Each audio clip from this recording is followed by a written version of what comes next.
So mga tol, sa Sabado na po natin makikita ang ating pambato ng IBF Super Flyweight Jerwin Angkahas na sumampa po sa ibabaw ng lona para po sa WBA Bantamweight World Championship na ang makakalaban niya mga tol.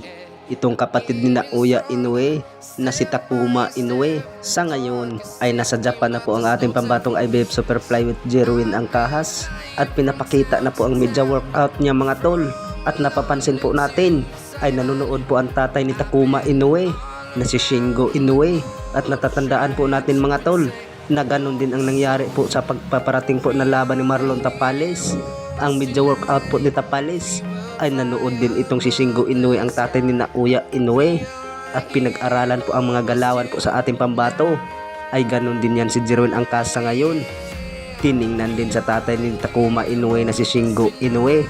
Bukod dyan ay nakikita naman natin ang mga tirada po ni Jerwin Angkahas. Hindi naman niya nilakasan po pagsuntok niya sa punching bag para daw makikita daw ni Shingo Inoue na simple lang daw ang kalaban itong si Jerwin Angkahas. Bukod dyan ay banat po sa Team Inoue ay ito daw ang pinakamalakas na makalaban po ni Takuma Inoue, itong si Jerwin Angkahas. Talagang hindi nila minamaliit po itong si Jerwin Angkahas mga tol. Ay talagang hindi po kumpiyansa ang kanilang bata na si Takuma Inoue. Bukod dyan ay dagdag pa po sa Team Inoue na kung sakali daw manalo itong si Takuma Inoue kay Jerwin Angkahas ay lalo daw magpupursige itong si Takuma Inoue. Bukod dyan ay banat po ng karamihan mga tol na hindi daw biro na kalabanin itong si Takuma Inoue dahil ay malakas daw itong si Takuma Inoue mga tol. Sa ngayon ay may narinig po natin na balita mga tol na kaya daw patulogin ni Jerwin Angkahas itong si Takuma Inoue. Malakas naman daw talaga itong si Jerwin Angkahas. Sa ngayon ay dagdag pa po ng karamihan na ang pinakamatagal daw itong si Takuma Inoue ay hanggang round 4 lang daw. Tulog na daw sa ibabaw ng ring.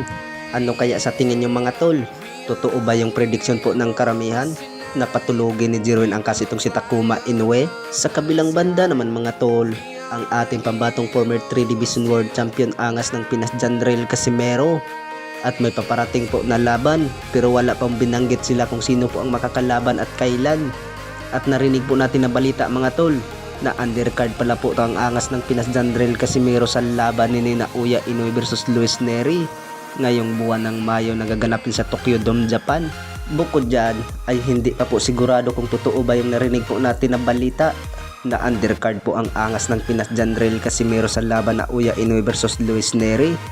Saka na tayo maniniwala mga tol kung si Jason Casimero na po ang magsabi.